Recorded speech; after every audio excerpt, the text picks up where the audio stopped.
There was a huge night of boxing over in Saudi Arabia on Saturday as Artur Beterbiev beat Dmitry Bivol by a majority decision to become the undisputed light heavyweight champion of the world. On the undercard, there was also a first-round stoppage win for Fabio Wardley against Fraser Clark, and there was also a very bizarre draw. That was between Ben Whittaker and Liam Cameron in a fight which ended with both fighters falling out of the ring. Whittaker suffered an injury from the incident and left the arena in a wheelchair before the scorecards were read out, although some have suggested he quit the fight. Let's hear what the Talk Boxing panel made of whether or not that was the case. Now he's opened up all these debates about, you know, question marks about how much he wants it, whether he swallowed it, was he exposed? Is he at the He's ability? now got to go back and like, that might be the moulding of him. The truth is, Ben Whittaker knows. Yeah, of course he knows. He's the only one that does know. He can't lie to himself. Yeah. He knows the score. He knows whether he's about it or whether he's not about it, whether there's something legit or something not legit. Can you lie to yourself? I can. Head over to the talkSPORT Boxing YouTube channel from 8 p.m. tonight to watch the latest episode of talkSPORT Boxing, with Simon Jordan, Spence Oliver and Adam Catchell in full. But we can stay with that fight, actually. We can find out exactly what happened from one of the fighters themselves as we say hello to British light heavyweight. Liam Cameron joins us now. Hello, Liam. How are you? Hi, Liam. I'm good, mate. How are you too? Good. We are very well. Thank you so much for coming on. Lots to talk to you about. Firstly, how are you after the fight? We can see you on YouTube, so we appreciate your time. How are you? And just is that one of the most bizarre endings to a fight you've ever been involved in? Yeah, it was mad. You couldn't predict it, but someone on Twitter went, "This is going to be like Rocky 1 sequence." This, obviously, I don't think he. I think he meant when. Obviously, they went down and they got back up, and it was mad how he predicted it, and like Rocky 1, and I got up, didn't I? Well, sorry, that was a prediction before the fight was made, that you're both going to fall out of it. No, someone's like said it's like Rocky 1. Oh, I see. What does it mean? Apollo Creed versus Rocky, and they both went down, didn't they? But Rocky got, was it that second one, and Rocky got up? That's right. That was on telly last night, actually. I was watching that. It's one of those movies you flick it on and you think, I'll watch the end of this, just in case it's different, the ending. Can you talk us through your recollection of exactly why you both went over the top rope? So, a long story. I was putting pressure on him, but I thought, I'm not going to give him everything yet. I'm going to break his heart. I'm going to break this young kid's heart and show him this was pro boxing. And I just thought, I'll chip away. And from second round, he were breathing so heavy. He spat his gum shield out. He were holding me constantly. He was low blowing me. And he basically dragged me onto the rope and you could see him flip his head back. And why I went over, because he like got me, do you know what I mean? And he like flipped me onto my neck. And like, he were exhausted, and you could tell I hit him with a body shot before that happened, and I could feel it really take everything out of him. And his shots was so forced. He had to put everything into his shots that last round. He was exhausted. I was quite surprised how easy it were. So do you think he quit? 100%. He 100% quit. Of course he did. It was convenient, I felt, because at that particular time during the fight, you were definitely starting to get the upper hand. And when you both went down, when you got up, I think that probably showed a little bit about where both your minds were in the fight. Clearly, it was a bit of a shocking thing to have gone through because, you know, falling out of a boxing ring, it's one of those things you've got to get yourself back on your feet. And, you know, you got yourself back up. But I thought the way you reacted, the way he reacted, I thought told quite a bit. And I don't know, but I thought he told me quite a bit.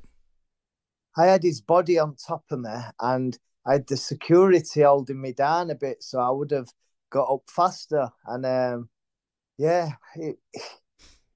don't.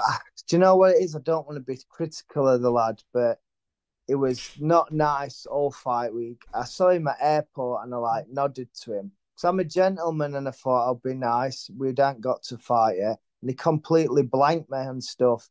They were wearing T-shirts saying BODYBAG season.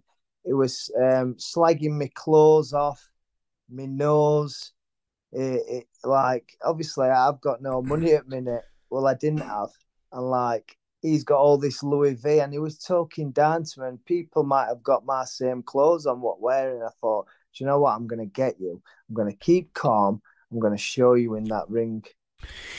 Liam, let me ask you. I'm a fan of Ben's, and we've met him a few times. And I was a massive fan of Prince Nassim, and you could argue that he's based his style on Nas. He loves showboating.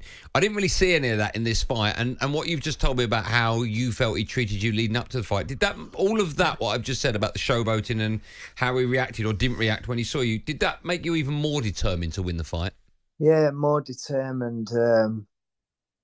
My trainer, Pierce, said to me before the fight, we're in this to win it. We're in this to win it. We're going to do it. Believe you're going to do it. And Grant was saying the same. And I thought, do you know what? We're here to win. It's massive.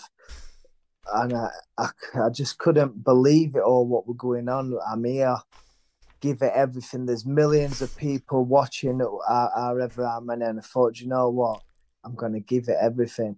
But there were a game plan to slowly break him down because I'm a strong fighter, and he was slagging me off, saying I'm too small, my body's like a potato, and it's not looking good for him now. I feel like I have ruined his persona and his career. I do feel bad for him, but it's boxing, and he said he were going to make me into a meme, and now he's the meme. Liam, it's been well documented that you had the past you've had, the checkered past. You've clearly come out of those difficult times. You've now got a young daughter, I believe. What does the future hold for you now? Because it must be one of those performances that you look at and you think that could be the defining moment in your boxing career that can move you forward. When you said you got the money, you could actually now start, I think, to be attractive. An opponent will certainly get paid well. I just wonder what your next moves are. Well, it's an emotional day for me because I've never had backing ever. Leighton's done an amazing job with me. He's managed me so well. I've had 5 fights this year. It's been a bit of a blast, and I'm pleased to now say I'm signed with Frank Warren, Queensbury Promotions. I've never had the backing. I've never had a promoter. And do you know how much that means to me? I was like, are you sure he wants to sign me to Leighton? And they're like, yeah, it's done. I'm like, I couldn't believe it. We talked about this in the meeting actually this morning, the fact that you were signed, I think it was today actually, signed by Queensbury. And I'm just curious as to what difference that makes. What are the major differences that makes to a boxer with a backing like Frank Warren? Sponsorship. I've had to do everything the hard way. Bit more backing, bit more money in fights. Boxing's hard, and to get the full power of these promoters onto me, the only way is up, and it just proves what I can be if people like this are signing me. I believe in myself, and now I can't help but believe in myself. Let me ask you then, what's next for you? I know Jason alluded to it, but we've seen before when fights have ended in a bit of controversy. I'm thinking Froch Groves. Of course, we saw Wardley Clark at the weekend. I was there for the first one. That was a brutal fight. So there is interest in a repeat performance if the first fight ends. Yeah. Maybe one boxer thinks he should have won it and the other, a bit of controversy surrounding it. Do you want a rematch with Ben? Have you spoke to him or his people about you two fighting again and hopefully going the distance or not, as the case may be? Ben Whittaker's in a really bad position because he has to fight me again. Okay, so do you think I'm guessing you've spoken to Frank, or maybe not, maybe it's too early, but do you think that rematch will happen? 100%. It's got to. It's got to happen. It's got to Ben happen. needs the rematch. I can go all different paths, obviously, with Frank backing me. Yeah, he needs that rematch. There's no way out of it. The fans are going to demand it, his fans and stuff, and the internet. You know what it's like. Can be an horrible place, and it's all his followers have turned and give me the love and support. Liam, I saw you on social media. You put up a video of the pre-match press conference that you two had. He's quite sharp the way he speaks. He's got a very high opinion of himself. And then you basically just put the video out of you in the fight. And then you also mentioned about the fact that he left in a wheelchair. What did you think when you saw him being wheeled out of the ring in a wheelchair? Well, you've got Fraser Clark having his jaw busted. true warrior, and he walked out ring. Ben Whittaker needed a wheelchair. Did look a bit strange. It was a bit weird. Yeah. I have to say, it did look a little bit odd. Liam, before I let you go, have you spoke to Ben at all since the fight? No, I don't really have no interest in. If you can't be nice before and respectful, I don't agree with being after.